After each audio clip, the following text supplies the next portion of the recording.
jazzy rum. Ice, the place will open and fine. Watch how the party turn up tonight. Because we out and party, the people better be causing trouble. All right, so we continue our exciting vibes on this fantastic Friday.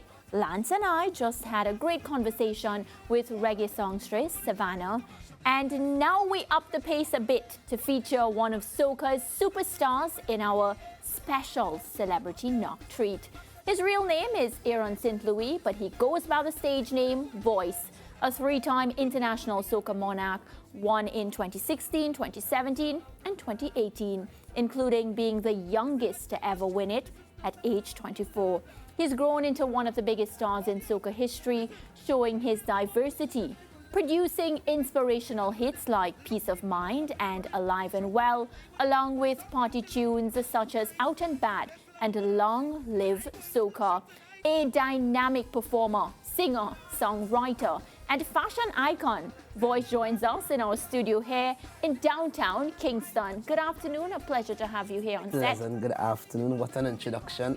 Yeah, I told you the producers love you, the entire team here in Jamaica loves you, and I'm pretty sure they could not wait to have you here in studio. Yes. It's a pleasure being here in Jamaica. I was actually here last week for a conference. Yeah. Big up Shaggy and the whole team. I'm very informative. You know, a lot of networking and whatnot. I feel like Jamaica is sort of the hub in the Caribbean where that's concerned in terms of music and, you know, the link from the Caribbean to America.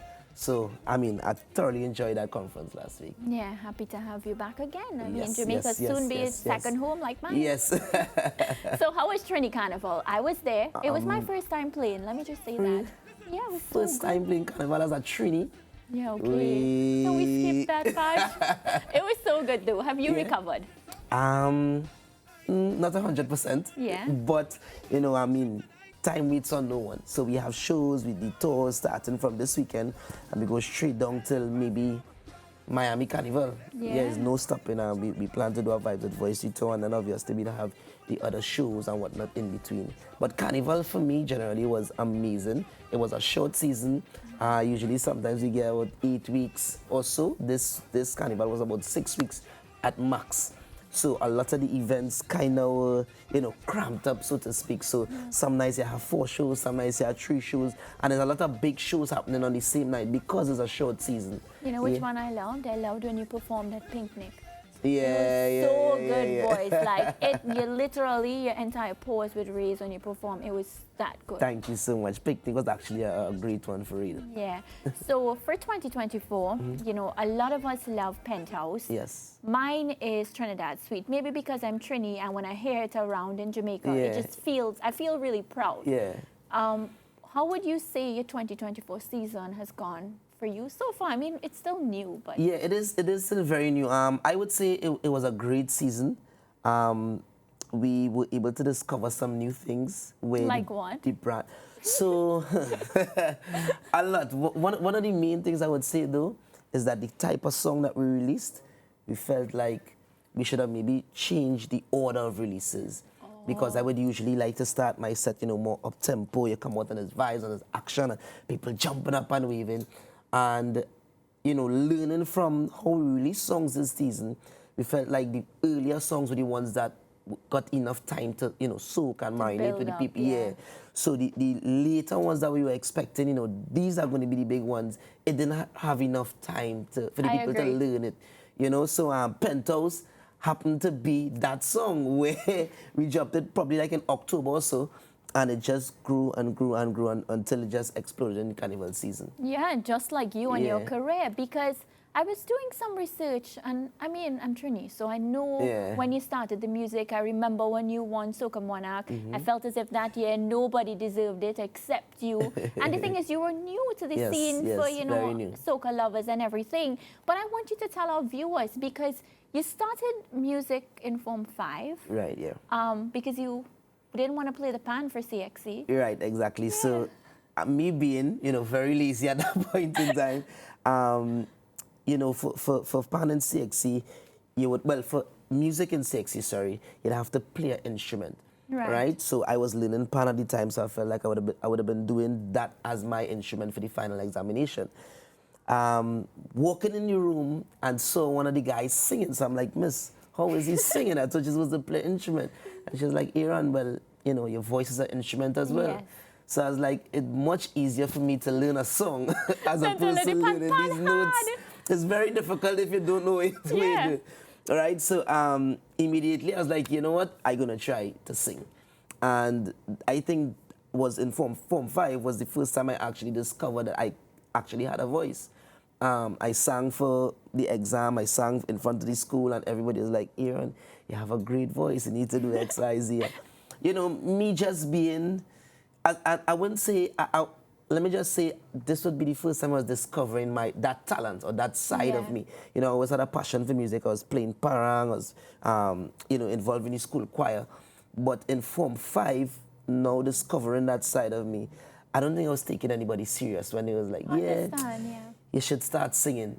And I remember I entered a competition, Synergy Soca Star, and this is where everything sort of changed for me. Because in that competition, I entered a competition in 2012, and there I was able to see the influence I had as an entertainer. Yeah. So I entered with a song named Alien, and though it wasn't a big song, you know, in the nation, among my generation, the younger ones, I used to go school tour, and you know, the kids would be jumping up. Sometimes I feel like, where is Marshall? Yeah, they loved you. Yeah. It was crazy. The response, the influence was crazy. And in that moment, I knew that I had to pursue a career in the music industry. Yeah, and I heard you have some football moves. Yes, this I is do. a sports channel, I so do. tell me about it. I was just showing off for my camera guy and my manager there how good I am at football. Still, I never lose it because class is permanent. You know that? Yeah. But I used to play football for Intercol, El Dorado. Yeah, right, where I'm from. Yes, I went to El Dorado. I played for San Juan Jablote, Joe Public, Sky, all big clubs in Trinidad and Tobago. So I've been in the football thing for a little while. But as I said, when I sort of found out my musical influence, I sort of just dropped it to the side. I was like, you know what, I'm going to focus on this. You know, if you had played for us today, Jamaica beat us, Soca Warriors, 1-0. If you had only put on those boots. They needed that strikeout. I know. But, you know, Voice, that aside, you've really been doing great. Your Thank you so career much. Thank has, you, of thank course, you. continued to be blessed. And, you know, I look forward to seeing what's coming up this year. Maybe you can tell us, what are you working on? Yes, definitely. This year, I will be releasing my album. I am so excited. I'm ready for it to release yesterday, right? All the songs are completed. We already mixed and mastered. So we're going to be starting the marketing very, very soon. And we're going to be releasing this album that has been finished a while now. But, you know, due to different reasons, we weren't able to release it just yet. But I'm still excited, and I know that it will do great. Yeah, and as you say that, are we to expect any collaborations? You had one with Patrice Roberts, which I found was so good. But again, I felt as if you had released it a bit earlier, the same thing you said, yes, you could have been one of the competitors for Road Match. Yes. But the album, most definitely, we have some big collabs on there. We have some collabs with some Jamaican artists as well. Yes. So look forward to that. This year I actually released a song with Raja Wild, a remix to his Wild Out song as well. So yeah, we'll be doing some collaborative work on it. Would you say, Voice, and this is a question I love to ask performers and, you know, young people in the business, I'm still calling you young, do you still feel the same passion for what you do when you just got started? Most definitely. I feel like if you don't feel that same passion, something is wrong. But let me just say, things tend to get monotonous after a while. Once you keep doing the same thing over and over, you're seeing the same places, you're experiencing the same stuff, it may get boring at some point in time. But for me, that is where I just switch the goals. You know, I change up things a little bit. So if I feel like I'm stagnant or in one place for too long, I say, yo, manage, we need to do something. We need to push the envelope. We need to challenge ourselves, try something new. Maybe do a concert in a whole different area. You know, somewhere that people are not even familiar with Voice, you know? Yeah. So we always try to challenge ourselves if that moment gets like that. But for the most part, I'm still very passionate about music. Yeah, one of the things people don't know about you, and even I found that to be so brilliant, is the fact that you're a writer also. Yes. And you don't write for like regular people. I'm talking about Marshall Montano, Kes and all of that. So you tell me about that skill of yours. Yeah, well, I actually came into the industry doing songwriting, right? So before, Voice as the artist, I was doing writing for Cohen Dubois, Kess, Marshall Montano, Patrice Roberts, you name it, some of the top soca art, Lyrical. Yeah. I've written for Blacks as well. Yes, some of the top soca artists in the industry. And I remember one time I was in the studio with Blacks, actually, may his soul rest in peace. And he was like, young man, you want to come and sing on a stage with Roy Cape? I was like, yeah, why not? You know what I mean? I'm not doing anything regardless. So he was like, yeah, well, this weekend we have a show XYZ, and that happened to be the same year I had Chase to Life. But at the point in time, it wasn't playing anyway, right? Chase to Life was probably very recently released at that point in time, and the song that was playing, repeatedly on the rhythm would have been the Cohen and Patrice, Unforgettable, which I wrote as well. Yeah. So when he offered me this opportunity, I was like, yeah, why not? And I remember performing this song, performing over and over, and he will give me tips. The entire Roy Cape band will give me, they will critique me after every show. You need to sing from your diaphragm voice. You're singing from your throat, you will lose your voice, this, that, yet. And it did help. It did help with the growth of the song and with the growth of me as an artist. And what about you singing positive music for people to party with?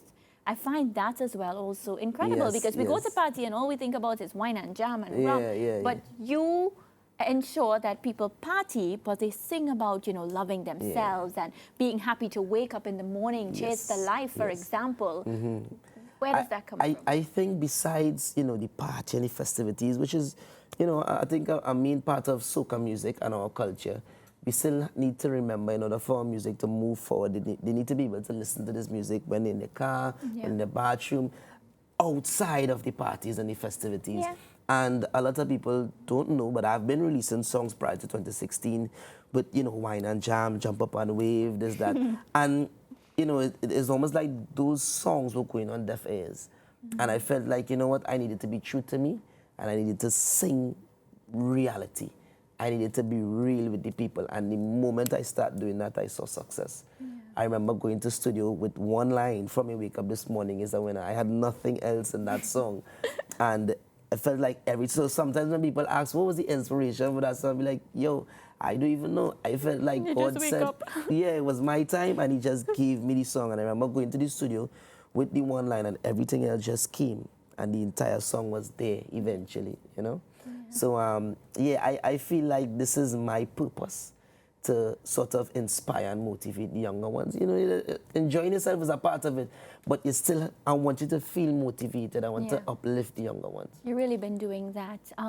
We're getting ready to wrap this interview, but I want you to tell our viewers why you're here in Jamaica. I am here in Jamaica for Night Carnival. It's happening tomorrow. It's going to be amazing. Big up to the Fed Republic crew, right? So this is the warm-up before the big Jamaica Carnival. Right? So I'll be back here for Jamaica Carnival, of course, God's spare.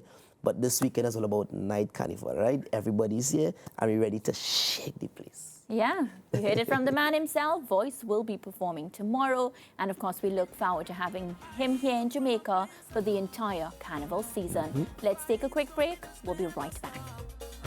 Like something that's trigger away. Like the rhythm is